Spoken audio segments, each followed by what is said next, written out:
शाम सूरज को ढलना सिखाती है, शाम सूरज को ढलना सिखाती है, शमा परवाने को जलना सिखाती है। गिरने वाले को तो होती है तकलीफ, गिरने वाले को तो होती है तकलीफ, पर ठोकर ही इंसान को चलना सिखाती है, पर ठोकर ही इंसान को चलना सिखाती है। हेलो दोस्तों, आपका स्वागत है आपका अपना चैनल रुचि यूनिवर्स पब्लिक स्कूल में। आज आप लोग जो पढ़ेंगे वो है इतिहास। इतिहास को शुरू से उठाया गया है। समय न लगाते हुए डायरेक्ट चलते हैं टॉपिक की ओर। इतिहास, हिस्ट्री, भारत का इतिहास। भारत का इतिहास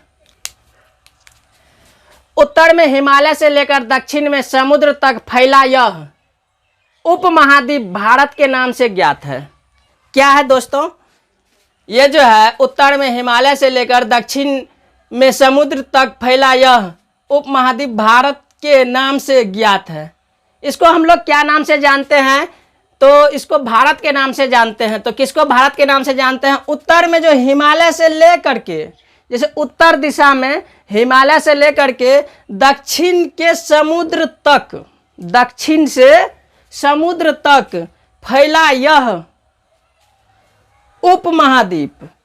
एक होता है महाद्वीप और होता है एक उपमहाद्वीप। तो उपमहाद्वीप भारतवर्ष के नाम से ज्ञात है। तो इसको हम लोग क्या कहते हैं? उत्तर से लेकर के दक्षिण सागर तक को उपमहाद्वीप को हम लोग कहते हैं, क्या नाम से जानते हैं? भारतवर्ष से। जिसे महाकाव्य तथा पुराणों में भारतवर्ष, इसमें क्या दर्शाया गया है? भारतवर्ष अर्थात भारत का देश, यानी भारतवर्ष अर्थात भारत का देश, तथा यहाँ के निवासियों को भारतीय अर्थात भरत की संतान कहा गया। यहाँ का जो निवासी है हम लोग, तो उसको क्या कहा गया? निवासी। यहाँ का निवासी को भारतीय अर्थात भरत की संतान कहा गया। यूनानियों ने भारत को इंडिया तथा मध्यकालीन मुस्लिम इतिहासकारों ने हिंद अथवा हिंदुस्तान के नाम से संबोधित किया। इसको क्या नाम से संबोधित किया? मुस्लिम इतिहासकार ने जो है इसको क्या नाम से संबोधित किया? हिंद अथवा हिंदुस्तान। तो आपको पता है भारत के इतिहास को 3 भाग में बांटा गया। भारत के इतिहास को कितना भाग में बांटा गया है? 3 भाग में। तो वो आप देख सकते हैं। भाग 1 क्या है? प्राचीन भारत। क्या है? भाग 1 प्राचीन भारत, 1 नंबर में प्राचीन भारत, दूसरा में मध्यकालीन भारत, दूसरा में क्या है? मध्यकालीन भारत, और तीसरा है आधुनिक भारत। तीसरा क्या है? आधुनिक भारत। प्राचीन भारत अब हम लोग 1 नंबर से लेते हैं, 1 नंबर से पढ़ना स्टार्ट करते हैं। वो है प्राचीन भारत। तो आप वीडियो पर बने रहिएगा। प्राचीन भारतीय इतिहास के स्रोत, प्राचीन भारतीय इतिहास के स्रोत। प्राचीन भारतीय इतिहास के विषय में जानकारी मुख्यतः 4 स्रोत से प्राप्त होती है। तो दोस्तों ये मालूम होगा कि प्राचीन भारत के इतिहास के बारे में हम लोग को जानकारी कितना स्रोत से प्राप्त होता है? तो 4 स्रोत से। वो 4 स्रोत का नाम क्या है? तो आप सामने देख सकते हैं। वो है धर्म ग्रंथ, ऐतिहासिक ग्रंथ, विदेशियों ग्रंथ का विवरण और पुरातत्व संबंधी साक्ष्य। 1 नंबर से लेते हैं। 1 नंबर में है धर्म ग्रंथ और दूसरा है ऐतिहासिक ग्रंथ। तो धर्म ग्रंथ एवं ऐतिहासिक ग्रंथ से मिलने वाली जानकारी, धर्म ग्रंथ और ऐतिहासिक ग्रंथ से हम लोग को जानकारी जो मिलता है, तो वो आप जान लीजिए कि क्या जानकारी मिलता है।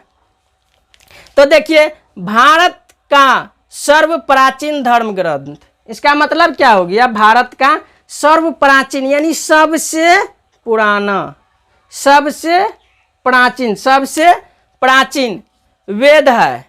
सबसे प्राचीन धर्म ग्रंथ कौन है? वेद।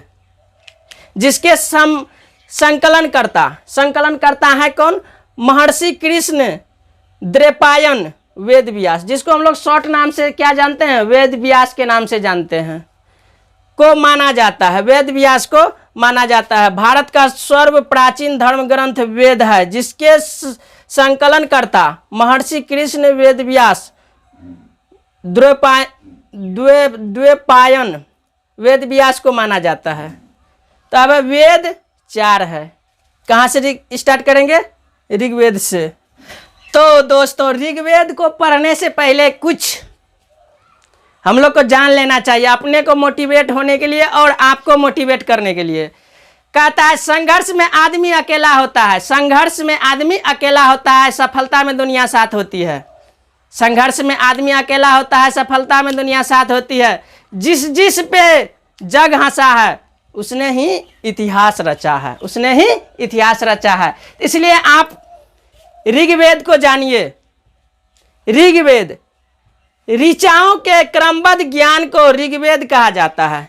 ऋचाओं के क्रमबद्ध, क्रम से जो ज्ञान है उसको क्रमबद्ध ज्ञान को ऋग्वेद कहते हैं। इसमें 10 मंडल, ऋग्वेद में होता क्या सब है?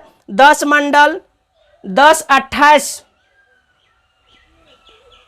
सूक्त, 10-28 सूक्त एवं 10,462 रचनाएं, सॉरी रचनाएं नहीं, ऋचाएं हैं। इस वेद के ऋचाओं को पढ़ने वाले ऋषि को होत्री कहते हैं। क्या कहते हैं? होत्री कहते हैं। इस वेद के आर्य के राजनीतिक प्रणाली एवं इतिहास के बारे में जानकारी मिलती है। इस वेद को पढ़ने से हम लोग को क्या चीज़ का जानकारी मिलता है? तो इस वेद से आर्य के राजनीतिक प्रणाली एवं इतिहास के बारे में जानकारी मिलती है। नेक्स्ट है विश्वामित्र द्वारा रचित ऋग्वेद के 3रे मंडल में सूर्य देवता सावित्री को समर्पित। कहने का मतलब क्या होता है? विश्वामित्र द्वारा जो रचित ऋग्वेद था ना, 3रे मंडल में सूर्य देवता सावित्री को समर्पित प्रसिद्ध गायत्री मंत्र है। ये वो है क्या? प्रसिद्ध गायत्री मंत्र है। इसके 9वें मंडल में देवता सोम का उल्लेख किया गया है। दोस्तों आप फिर से जानिए, इसके 9वें मंडल में किसका उल्लेख किया गया है? देवता और सोम का। कहने में हो रहा है विश्वामित्र द्वारा रचित, विश्वामित्र द्वारा जो लिखा गया ऋग्वेद का 3रा मंडल में सूर्य देवता सावित्री को समर्पित प्रसिद्ध गायत्री मंत्र है। सावित्री को समर्पित की गई कौन सा मंत्र है? गायत्री मंत्र है। इसके 9वें मंडल में देवता सोम का उल्लेख है। इसके 8वें मंडल की हस्तलिखित ऋचाओं को खील कहा जाता है। क्या कहते हैं? खील।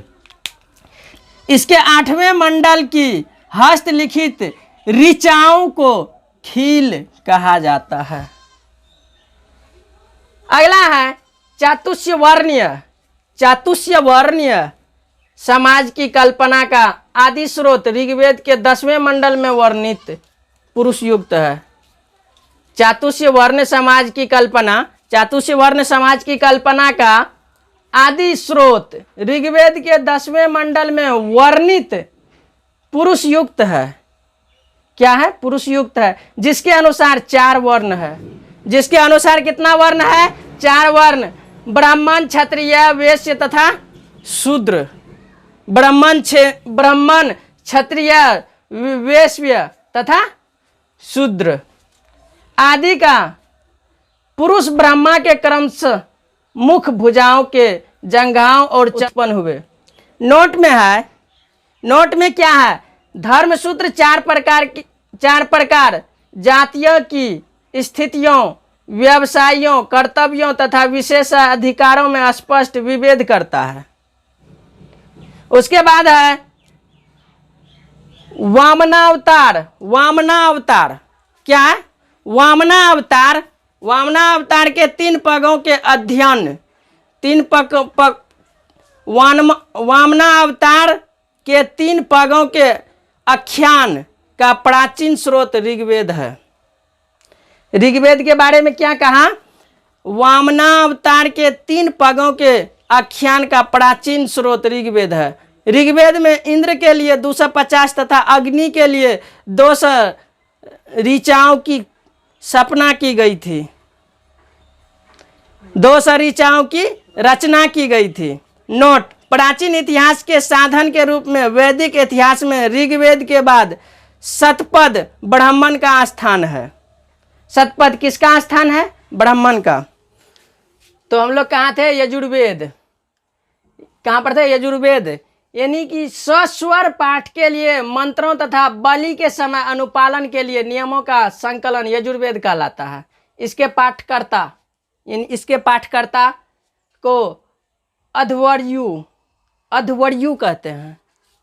अध्वर्यु कहते हैं। यह एक ऐसा वेद है जो गद एवं पद दोनों है। इसमें वेद जो है इसमें है क्या, गद और पद दोनों एक ही में है। अब है सामवेद। यह एक गाई जा सकने वाली ऋचाओं का संकलन है। यह है क्या, ऋचाओं का संकलन है। इसके पाठकर्ता को उद्राती क्या कहते हैं, उद्रात्रित कहते हैं। इसे भारतीय संगीत का जनक भी कहा जाता है। भारतीय संगीत का जनक इसे कहा जाता है।